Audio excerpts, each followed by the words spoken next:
This is CES MMA.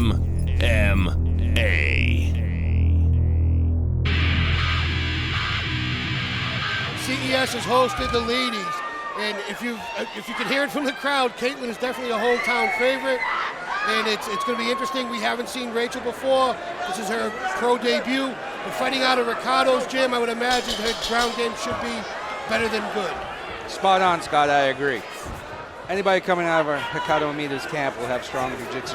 Kaylene's good at jiu-jitsu as well. She throws big power punches if you've ever seen her fight before. Caitlin in the black shorts, Rachel in the white and purple. Caitlin drilling that right hand to the body and then coming back to the head. She used that plum tie to basically twist her down to the ground. Yeah, she used the thumb tie well for like a neck whip to the ground, to be 100% right. Now she's trying to figure out how to engage. Looks like she's trying to lift the ankles to get a high guard pass, get to side control where she can have more control and get more damage. Well, just as you said that, Dan Migliata stands him up, not enough going on.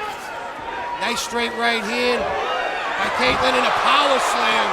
That was it. That was a very nice all-muscle power slam. Rachel looked like she was trying to throw up a triangle to defend, and it definitely got Caitlin's attention and she backed off. Yeah, that would be the definition of a high-amplitude throw. She grabbed the hips, elevated, turned her body, dumped her straight on the back. But doesn't look very interested in extended engagement on the ground. Well, Dan Migliata's not wasting any time. If Caitlin's not working to get down into, side control of guard, he's standing them right up. Nice inside leg kick by Rachel. Again, Rachel looks very composed. Straight left hand by Rachel, straight right hand by Caitlin. Caitlin's throwing those right bombs. Look. So she goes for the neck control, tries to pull full guard. That's usually a sign, especially in this position, that she's not weathering the storm very well. Well, anytime a southpaw fights an orthodox fighter, it's a straight right hand versus straight left hand. And Caitlin was definitely getting the advantage of the straight right hand's landing. Rachel's left hand never seemed to find a home. But working off this closed guard, again, Rachel looks like she's just trying to survive. We'll see if she starts working any types of submissions off her back. Caitlin has her pressed against the fence and, for the moment anyway, showing good ground control. Heavy punches to the body. Yeah, Kayleen is really delivering some power behind those shots. Couple of hammer fists, Rachel absorbing them fairly well. Rachel does have her foot on the hip, as you had mentioned earlier, looking for either some separation. Now she changes it back to a closed guard. Yeah, this is a tough spot for her. She can't afford to get stuck here and take a beating. If she doesn't move and Kayleen is active enough, it could cause a stopper. She did a nice job reaching under and pulling that hand up, trying to maintain head control. But Kayleen's punches just sound heavier. I'm sure they feel heavier, but they sure sound heavier from our vantage point. All right, Rachel would do good to control Kayleen's wrists. Lock her tight to the body, control the inside, try to avoid taking the damage. A little heavy wrist control at the moment you think would be beneficial? Yeah, I mean, if you keep the person's wrist locked down, it's going to be harder for them to get free. And if they do burst to get free, you can actually use that space to your advantage. Step over. She had a modified crucifix for a second. Nice short right elbow. Kayleen's doing a nice job of controlling one arm and then firing a strike from it. Absolutely. If you notice her footwork, you notice how her knees are shifting right and left. She's adjusting to Rachel's movement on the bottom to make sure she doesn't get out of position. And then we talked about this earlier, she's mainly keeping her head level or higher than her hips. That's funny. Kayleen opted to step out of the top position back to her feet. She's got to be careful in this range. She can catch an up kick, she can catch a shot to the knee. Rachel did a nice strike to the lower leg there. Kayleen didn't care for it and lets her back up. Nice short combination by Rachel again, ending with the right hand. Nice foot sweep. Kayleen caught the rear leg. Nice rear leg foot sweep to put her on the mat.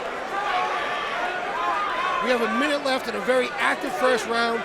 The ladies have definitely showed up to put on a show tonight. From a striking point of view, there's your straight left hand from the southpaw. Again, pure muscle. She cinched the lower back, picked her up, and belly-to-belly suplex almost. That's at least 3 impressive takedowns this round. I'd like to see Kayleen advance her position. I think she could maybe do a little more damage on the ground if she moved to half a side control. Absolutely. That would take Rachel's hips out of play, make it harder for her to defend herself. Because right now, the person on the bottom, as you join the strike, they can extend their legs and their hips, as you can see her doing now, which really affects the distance and takes some of the steam off the punches and protects you a little bit.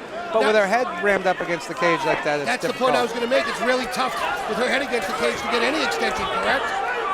Yeah, you're running out of space, and unfortunately...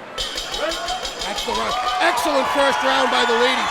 Both ladies, very exciting fight so far. I'd like to see what the corner has to say in between rounds. The great part for me about watching these fights is when the women engage, it's at a whole different level of intensity than the men. It's pretty amazing. They don't hold anything back. It's like two chainsaws. Every time she's coming in, she's dropping her right hand. When she gets in those mixes with you, she drops that right hand, okay? Don't be afraid. More. Don't be afraid to let that left hand go. When she body rocks the left hand. Double up the left hand. Now, listen to me. When you're in those punches with her, do not be afraid to wrestle her. Go on her head. She's wearing herself out, okay? Like the stronger of the two fighters tonight. But Rachel looks very composed at the moment in between rounds. Absolutely. And, sometimes a lot of fighters like to have a strong push in the first round to try to overwhelm and take an opponent out. And if you can hang through that first round, sometimes the complexion of the fight will change. Yeah, I kind of like getting everything done real early, as quick as possible. I could appreciate that approach.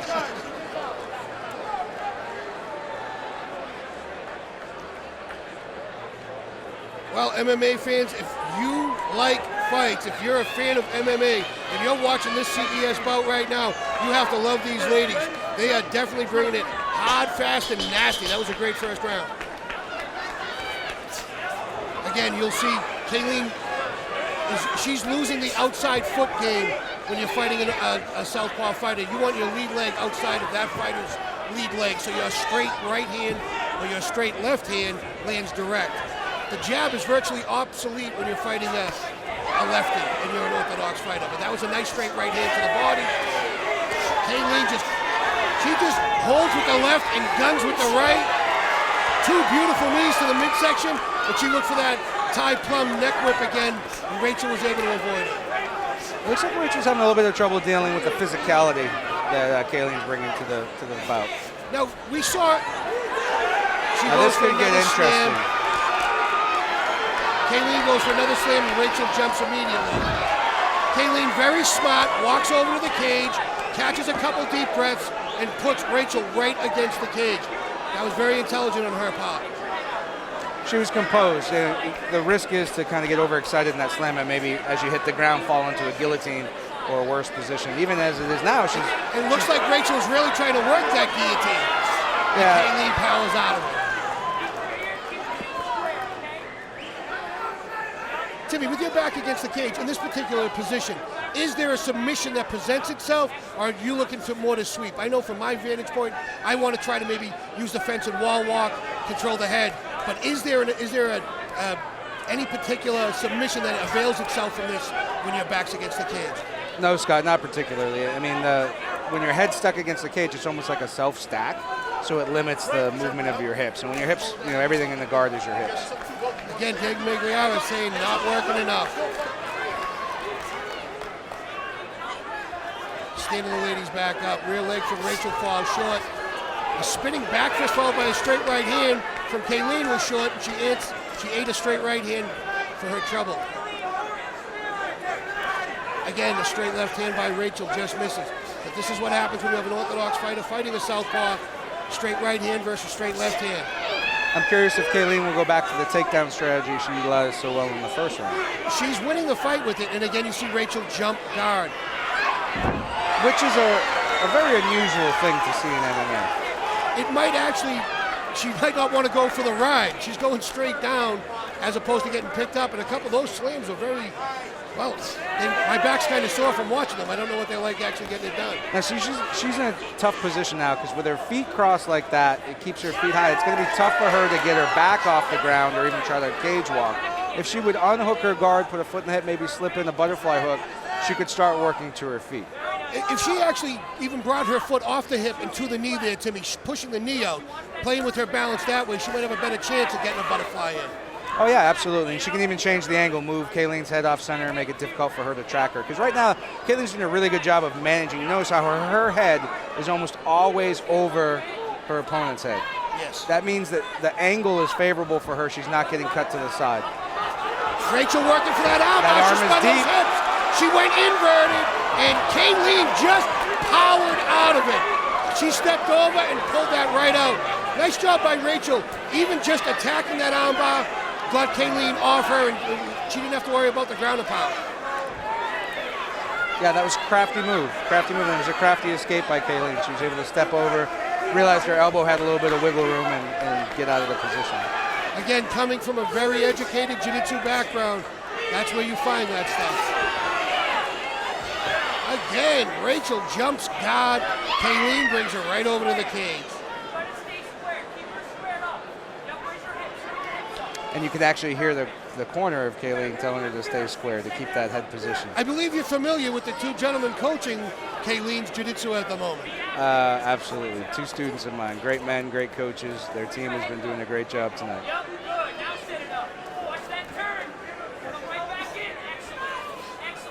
The people that Timmy's talking about is the Jeffrey brothers down there at Triforce MMA, students of Mr. Baril's, as well as most of southwestern Massachusetts, southeastern Massachusetts, and all of Rhode Island. Yeah, hopefully the government doesn't catch on. Again, we're kind of in that stalemate position where no one's taking a lot of damage, no one's inflicting a lot of damage. And again, you're going to see Rachel use the fence to try to swing her hips over, maybe attack that arm bar again. Kayleen senses it, gets up, and throws a hammer fist down for her trouble.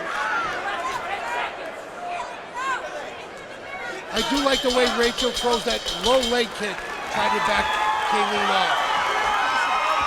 2 rounds in the books, a very exciting fight. And again, I'd like to hear the adjustments recommended by the corners. Big one. Deep breath. Deep. Now she's desperate. Again. Okay? She's desperate. Take your time in this fight. We're doing everything correctly, okay? I want you to remember to breathe. Now let's relax it, okay? Take your time. You know she wants to jump guards, right? No rush now. The only way she can win is try to armbar you or something. She wants to jump guard. If you want to stay standing, push her off after you knee, okay? I know you're a little tired. It happens when you get in here. That's fine. You're going to win the rest of this round just like you did, or you're going to finish her. When I give you 30 seconds left, I want you to go for the kill. Let's go. Let's do it. Well, what's your take on the advice? I thought it was very good advice to me. I agree, it's smart. I mean, things are getting a little bit bogged down on the ground, and it is really Rachel's best chance to win the fight is in some kind of overcommitment on the ground. So keep the fight in the area that you control and do as much damage as you can to make sure you take home the victory. I like how Pete told Kayleen that when she throws those knees off the plum, don't bring her in close, push her off, and keep the fight standing. Avoid the clinch. Yeah. Rachel seems to be jumping down. Absolutely. I mean, Rachel shoots the takedown. That's the first one we've seen her shoot. And Kayleen just seems much too strong for her. correct. Rachel shot in when she saw she was not going to be successful in the shot. She actually pulled guard again. Kayleen wisely disengaged, just like her corner had spoke about during rounds. Kayleen's hands are also very, very low. Whether that's from her tie, there's a left hook that's evident of that. Her right hand is down around her hips. Well, as you know, the more muscular you are, the more blood, more oxygen you need to go, and cardio gets a little bit. And that's exactly why I wasn't one of the muscular guys. Well, there's a reason why, Tour de France riders aren't 200 pounds. Nice right hook to the body Kayleen's been throwing. She threw two, both landed well. There's the push off by Kayleen that her corner was calling for. But look where that right hand is. Kayleen's right hand is in her pocket. If Rachel was smart, she would lead with a nice catch of the rear leg and a sweep down.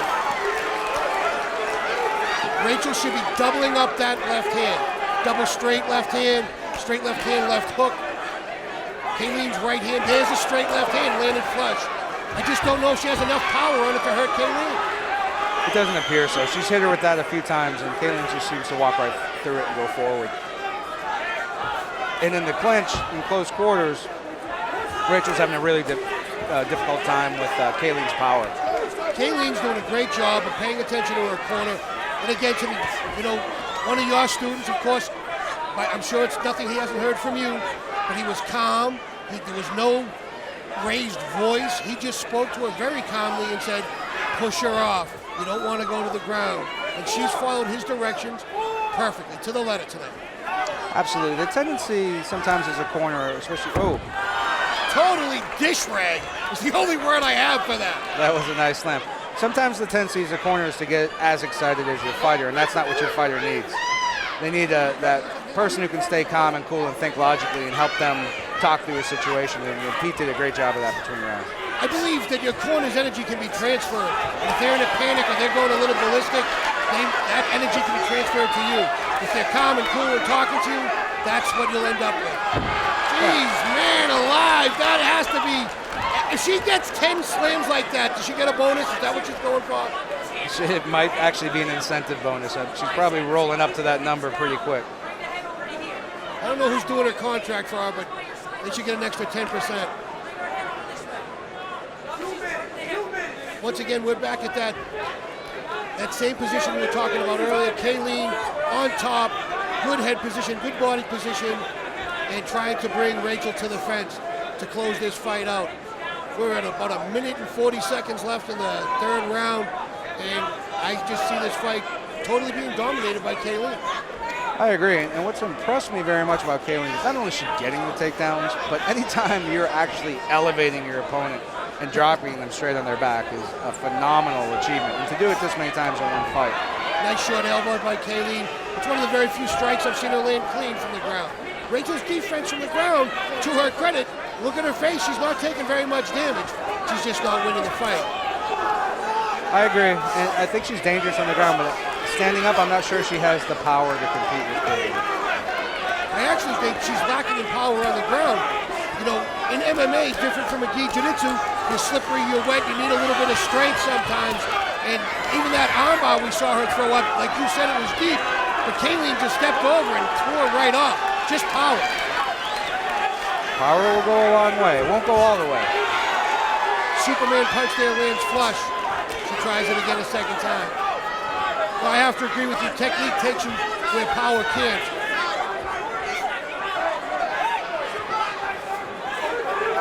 You see Kayleen, again, she's getting tired right now. There's 30 seconds left.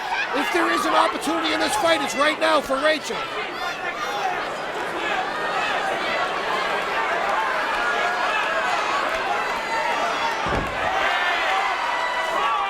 I think that was her bonus right there.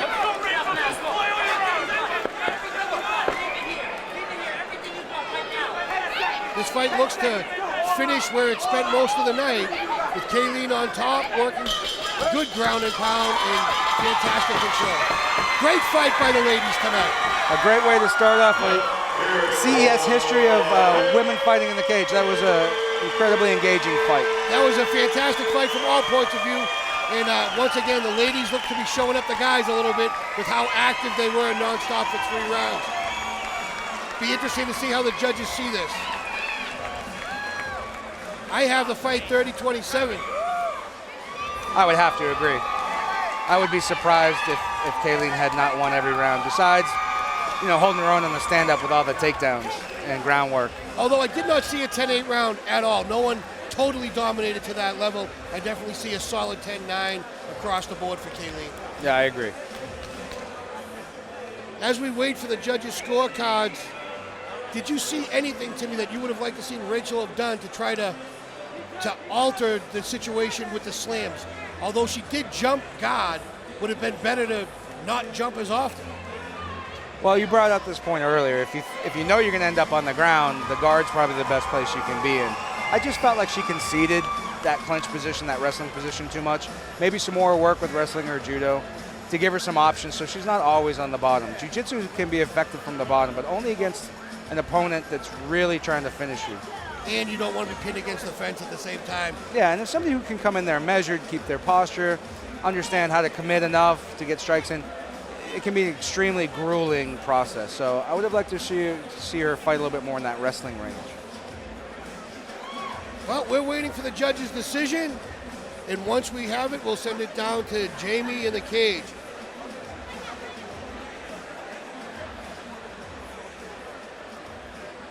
Okay, I think we have it now. I think the judge's decision's coming in. Mr. Bavo, whenever you're ready, sir.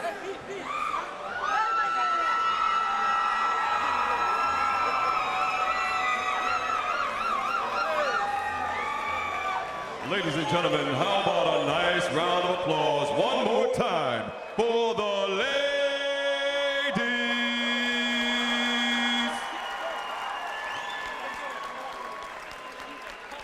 At this time, we go to the judges' scorecards. Judge Lima scores the bout 30-27. Judge Asmar scores the bout 30-27. And Judge Barker scores the bout 30-27 for the first ever female winner for CES Sports. Fighting out of the red corner, Kayleen, the Dark Angel.